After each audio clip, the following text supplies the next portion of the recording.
बोलो, नातिया मुशा, आइन पे जेर ना पढ़ो, मुशायरा ना कहो, बल्कि मुशाआरा। आइन पर क्या पढ़ना है, आइन पर क्या बोलना है, फतह यानी जबर। अब पढ़ना जरा, मुशा, नातिया मुशा। ये मुशावरा और नात से नातिया,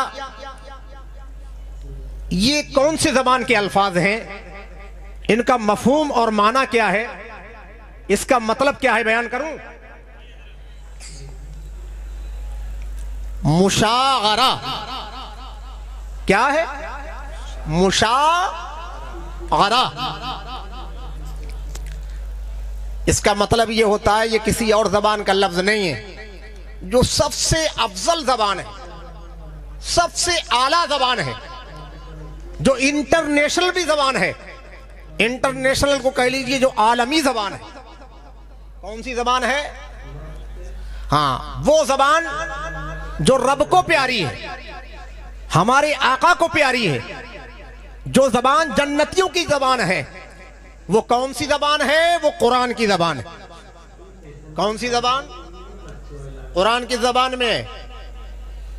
अरे कुरान की जबान में, अरबी में।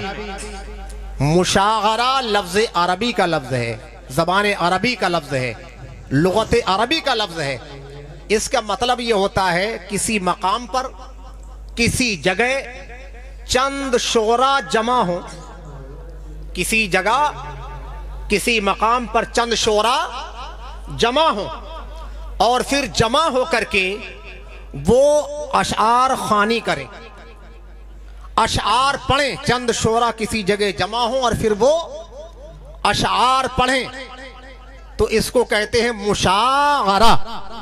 क्या कहते हैं इसको, क्या कहते हैं, ये अरबी जबान का लफ्ज है। अब मुशागरा के अंदर जो अशआर पढ़े जाते हैं, उसका ताल्लुक कभी हम्द से भी होता है, उसका ताल्लुक कभी नात से भी होता है, उसका ताल्लुक कभी मनक़बत से भी होता है। कई चीजों से। ये मैं अपने इस्लामी स्टेज की बात कर रहा हूं, दुनियावी स्टेज की बात नहीं कर रहा हूं, वरना तो वहां पर बात और लंबी चली जाएगी। वहां पर ये कुछ नहीं होता है, वहां तो ताल्लुक गजल से होता है।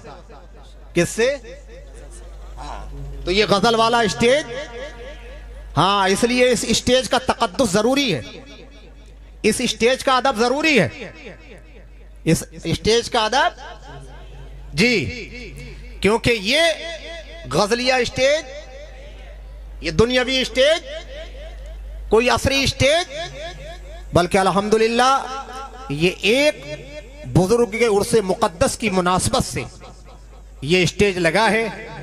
तो इस पर क्या होना है, गजल, गजल का अंदाज, गजल का लबो लहजा, हरगिज नहीं। ना गजल का अंदाज होना चाहिए, ना गजल का लबो लहजा होना चाहिए, ना गजल की धुन होना चाहिए, ना वो रंग होना चाहिए, बल्कि नाम का नाम है मुशायरे का, नातिया मुशायरा। तो नात ही का रंग होना चाहिए, नात ही का ढंग होना चाहिए। ये पता चले जब शायर अशार पढ़े कि हाँ, ये कोई गजल नहीं पढ़ी जा रही है, ये किसी और की नकल नहीं हो रही है, ये किसी और का ढंग नहीं है, बल्कि ये रंग है तो सहाबी का रंग है, ये ढंग है तो सहाबी का ढंग है। लिहाजा नात पढ़ी जाए तो नात के अंदाज में पढ़ी जाए, हम्द पढ़ी जाए तो हम्द को हम्द के अंदाज में पढ़ा जाए। हम्द कहते हैं अल्लाह की तारीफ और तौसीफ बयान करना। क्या करना, ऐसा है जो बयान किया जाए उसे गौर से सुनना चाहिए। क्या करना चाहिए, वक्त बहुत कीमती चीज है। वक्त, जो वक्त की कदर नहीं करता, वक्त उसकी भी कदर। सबसे ज्यादा कीमती क्या है, बोलो, इससे ज्यादा कीमती सोना, चांदी, लालो गौहर, हीरे जवाहर कुछ नहीं। सबसे कीमती क्या है, इसलिए कीमती वक्त में कीमती बात भी चाहिए। ये चुटकुल्ले फुटकुल्ले, ये वक्त खराब करना, ये सरासर गलत। बल्कि जरूरत इस बात की है कौम टाइम देती है, वक्त बहुत कीमती है, इसलिए कौम के सामने कीमती बातें रखी जाएं।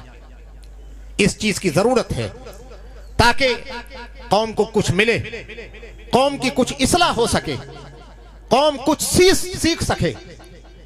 इसलिए बहुत सारे लोग वो हैं जो बेचारे दारुल उलूम अहले सुन्नत कुतुबिया रोशन उलूम में एडमिशन नहीं ले सकते, मरकजी दरसगाह दारुल उलूम तनवीरुल इस्लाम में एडमिशन नहीं ले सकते। बहुत सारे लोग ऐसे भी हैं, लिहाजा वो भी सीखें। उनके सीखने का तरीका क्या है? खुतबा आए तो खुतबा की खिताबत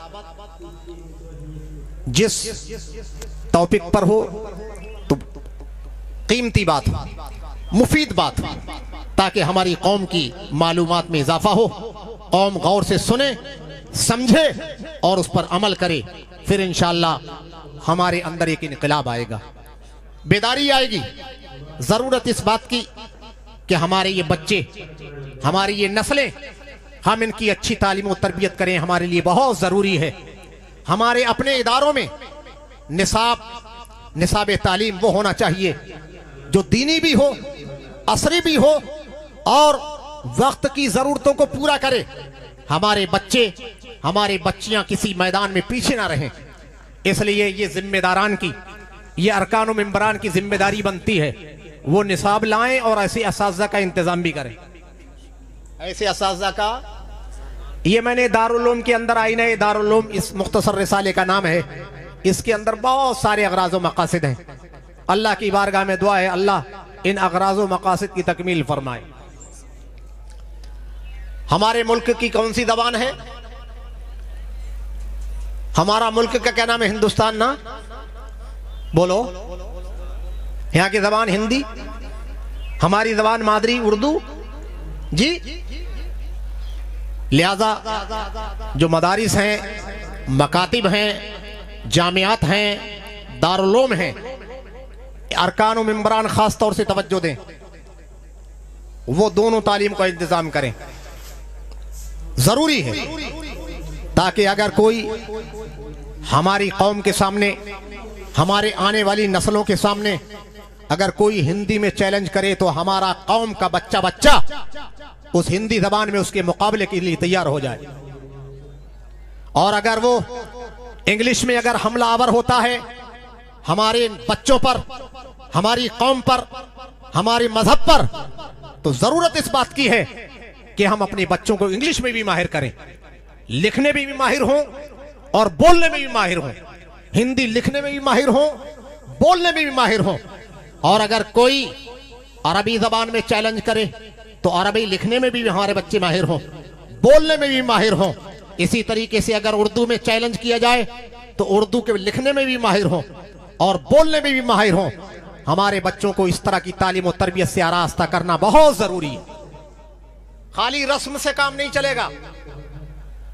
अच्छा देखते क्या है अरकान मेंबरान, बुरा नहीं मानना। हाँ, कम से कम तनख्वाह में अच्छा मुदर्रिस चाहिए। अब ये बताओ कम से कम तनख्वाह में अच्छा मुदर्रिस मिलेगा? बोलो। कम से कम तनख्वाह और अच्छा उस्ताद, अच्छा कारी, अच्छा हाफिज, अच्छा आलिम, अच्छा मुफ्ती और तनख्वाह बहुत कम मिलेगा? हमारे पुराने लोग कहते हैं, पुरानिया आपकी जबान में, जितना गुड़ डालो उतना ही, बोलो ना। कहते हो मौलाना अपनी बात कर रहे हैं, अपनी नहीं कर रहा। ये सबकी बात है। इसलिए अल्लाह ने दौलत दी है, पैसा दिया है ना, इसको सही इस्तेमाल करो, वरना ये पैसा कयामत के दिन जिसको बड़ा अजीज समझ रहे हो बवाले जान बनेगा।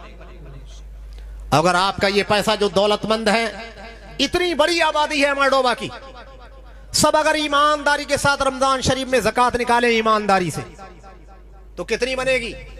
लमसम मोटा मोटा हिसाब, मुमताज भाई जरा बोलो, मोटा मोटा हिसाब, और होता कितना है? ना के बराबर होता कितना है? इसलिए ये जो ज़कात, ये गरीबों का हक, मिस्कीनों का हक, यतीमों का हक मार रहे हो तो कयामत के दिन इसकी सजा पाओगे, सजा। हाँ, और अगर इनका हक अदा कर दोगे तो इंशाअल्लाह अजर जज़ा पाओगे। इसलिए गैरों का हक ना मारो। अपनी कौम का अपना ही हक मारे तो गैर तो बदर्जे औला मारेगा। जब आज मुसलमान का हक मार रहा है, एक रईस मालदार अमीर गरीब का हक मारता है, यतीम का हक मारता है, बेवाओं का हक मारता है, मसाकीन का हक मारता है, तो अब गैरों का गला और शिकवा ही क्या। इसलिए एक दूसरे के हक ना मारो बल्कि एक दूसरे के हक अदा करो। अल्लाह हमें एक दूसरे के हुकूक की अदायगी की तौफीक अता फरमाए। हम अपने रब के भी हक अदा करें और अपनी कौम के भी हुकूक अदा करें। बच्चे अपने माँ बाप के हुकूक अदा करें। इंशाअल्लाह जब एक दूसरे के हक अदा किए जाएंगे तो इंशाअल्लाह समाज सुधरेगा, नस्लें सुधरेंगी। इंशाअल्लाह रब की तरफ से बरकतों और रहमतों का नुज़ूल होगा, एक इनकलाब आएगा। जरूरत इस बात की है हर एक अपनी अपनी जिम्मेदारियों को समझे और जिम्मेदारियों को समझ पर उस पर अमल करे तो इंशाअल्लाह सुधार आएगा। खुदा ने आज तक उस कौम की हालत नहीं बदली, न हो जिसको ख्याल कुछ खुद अपनी हालत के बदलने का। इसलिए आगे बढ़ो। हालात बड़े नाजुक हैं, हालात खैरियत, मुल्की हालात, आलमी हालात। आजकल तो सोशल मीडिया का दौर है, प्रिंट मीडिया का दौर है, इलेक्ट्रॉनिक मीडिया का दौर है। कहां क्या हो रहा है सब मालूम है, सब पता चल रहा है कि नहीं। हालात कैसे हैं? बहुत ना हमारी इज्जतें महफूज हैं, ना हमारे मकामाते मुकद्दसा महफूज हैं। इस्लाम पर हमला हो रहा है, अहले इस्लाम पर हमला हो रहा है, हम पर खुली ज़्यादतियां हो रही हैं, हम सताए जा रहे हैं, मारे जा रहे हैं, काटे जा रहे हैं। मगर सुनो, गैरों की तो जुल्म ज़्यादती है ही, मगर इसमें अपनी भी कमी है। क्या है? अपनी भी जी। अगर इस्लाम का मानने वाला सही माना में मज़हब इस्लाम के अहकाम पर अमल करे पूरे तौर से, कोई किसी जहान की ताकत नहीं, वक्त का सुल्तान भी होगा तो एक कामिल ईमान वाले को जर्रा बराबर तकलीफ नहीं पहुंचा सकता। मगर आज हम अमल के एतबार से बहुत दूर हैं।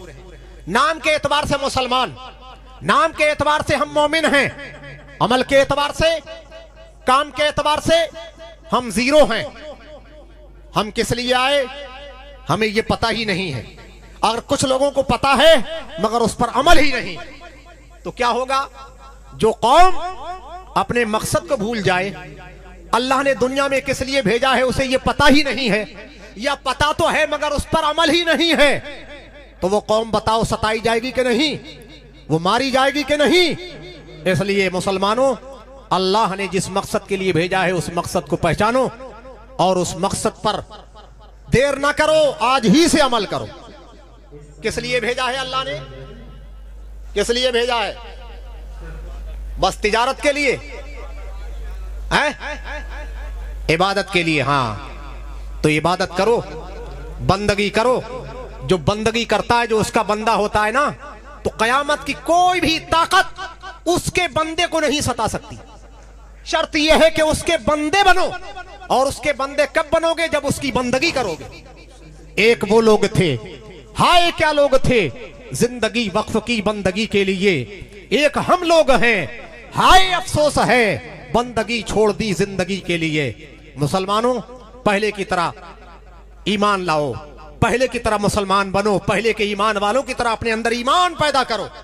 इंशाअल्लाह पहले का मुसलमान और पहले के ईमान वाले बड़े कम थे, मगर सुपर ताकतें भी उनके सामने लर्ज़ा बरंदाम रहती थी, उनकी मजाल नहीं थी। बड़े बड़े कैसरो किसरा और बड़े बड़े सलातीन जमाना मुट्ठी भर मुसलमानों के सामने उनकी मजाल नहीं थी कि वो उनको तकलीफ पहुंचा सके। और अगर तकलीफ पहुंचाने की उन्होंने कोशिश की तो ईमान वाले जब सामने आए तो अल्लाह की नुसरत और मदद बढ़ करके उन मुसलमानों का साथ देती थी। और मुसलमान कभी भी पीछे ना रहा। हमेशा जो कामिल ईमान वाला होगा वो मगलूब हो ही नहीं सकता, अल्लाह उसको गलबा अता फरमाएगा। आज हम मगलूब हैं, आज हम मारे जा रहे हैं, ये किसी और की कमी नहीं, सबसे पहले ये हमारी ही कमी है। दिल के फफोले जल उठे सीने के दाग से, इस घर को आग लग गई घर के चिराग से, न समझोगे तो मिट जाओगे। ऐ हिंदुस्तान वालों, तुम्हारी दास्ता तक भी ना होगी दास्तानों में। इसलिए जिस मकसद के लिए आए हो उस मकसद को पहचानो और उस पर अमल कब करोगे? आज ही से, अभी से, आज ही से। और कल किसने देखा है? कल का कुछ देख रहे हो? चलते फिरते एक अचानक मौत हो रही है, देख रहे हैं कि नहीं? इसलिए मौत कभी भी आ सकती है। खुदारा अपना मुहासबा करो, गुनाहों से पक्की और सच्ची तौबा करो। हम बड़े गुनाहों में जिंदगी बसर कर रहे हैं। हमारा बचपन गुनाहों में, जवानी गुनाहों में, बूढ़े हो गए तब भी गुनाहों में। सुधरो, सबरो और गुनाहों से सच्ची तौबा करो। हमारा रब गफूरुर रहीम है, गफ्फारुल जुनूब है, सत्तारुल उयूब है। वो सारी जिंदगी के गुनाहों को अगर बच्चा बंदा सिद्क दिल से तौबा करता है, उसकी बारगाह में गिड़गिड़ाता है, आंसू का एक कतरा गिराता है, अल्लाह आंसू के एक कतरे के बदले जिंदगी के सारे गुनाहों को माफ फरमा देता है। हम तो माइल बकरम हैं, कोई साइल ही नहीं, राह दिखलाएं किसे रहरबे मंजिल ही नहीं। इसलिए अपना मुहासबा करो, गुनाहों से सच्ची तौबा करो। अल्लाह हमें तौबा की तौफीक नसीब फरमाए। बात आगे बढ़ गई। हमारा मजहब सलामती वाला मजहब है।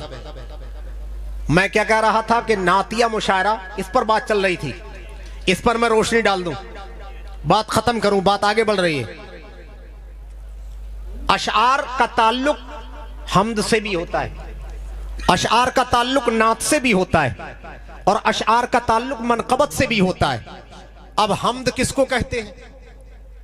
हम्द नात किसको कहते हैं और मनकबत किसको कहते हैं? क्योंकि मुशायरा है, यहां तीनों चीजें होना चाहिए। बल्कि आगाज हो तो हम्द ही से हो, आगाज हो, क्योंकि सबसे बड़ी जात बोलो, सबसे पहली जात, इसलिए आगाज भी नेक काम का हो तो उसी के नाम से हो।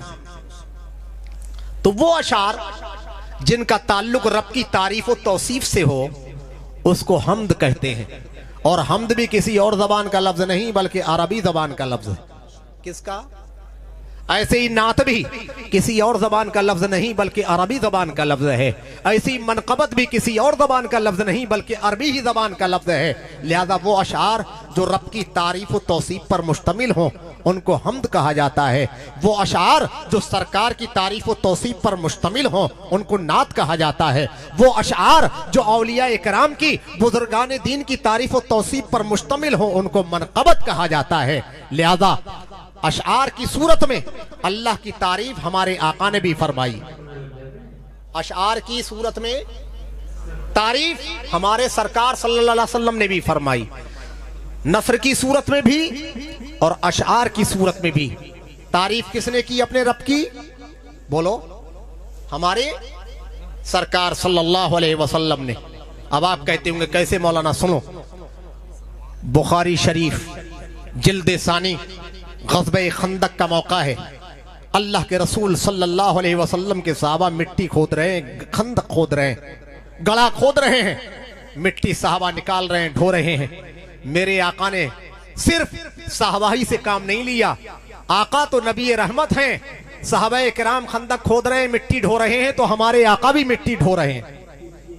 हमारे आका भी अनिल बरा, हजरत बरा रदी अल्लाह ताला अन्हु से मरवी है, फरमाते कानन नबी सल्लल्लाहु अलैहि वसल्लम यौमुल खंदक़ यनकुलु तुराबा हत्ता अगमरा बतनहु।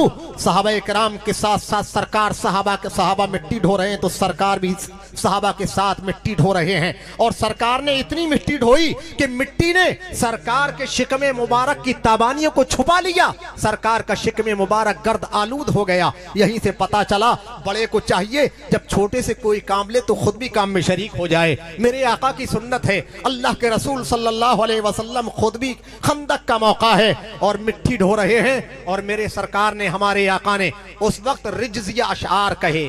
कौन सी अशार? जो बुखारी शरीफ जिल्द सानी में मौजूद हैं। अल्लाह के रसूल ने फरमाया वल्लाहि लौलल्लाहु महतदैना वला तसद्दकना वला सल्लैना फअंज़िलन सकीनतन अलैना। अंज़लन सकीनतन अलैना वसब्बितिल अक़दामा इन लाक़ैना इन्नल उला क़द बग़ौ अलैना इज़ा अरादू फितनतन अबैना अबैना व रफ़अ बिहा सौतहू क़ाल अबैना अबैना। ये मैं नहीं बोल रहा हूँ, कुरान के बाद जो सबसे मोतबर और मुस्तनद और मोतमद किताब जिसको किताब बुखारी कहते हैं, ये किताब बुखारी बोल रही है।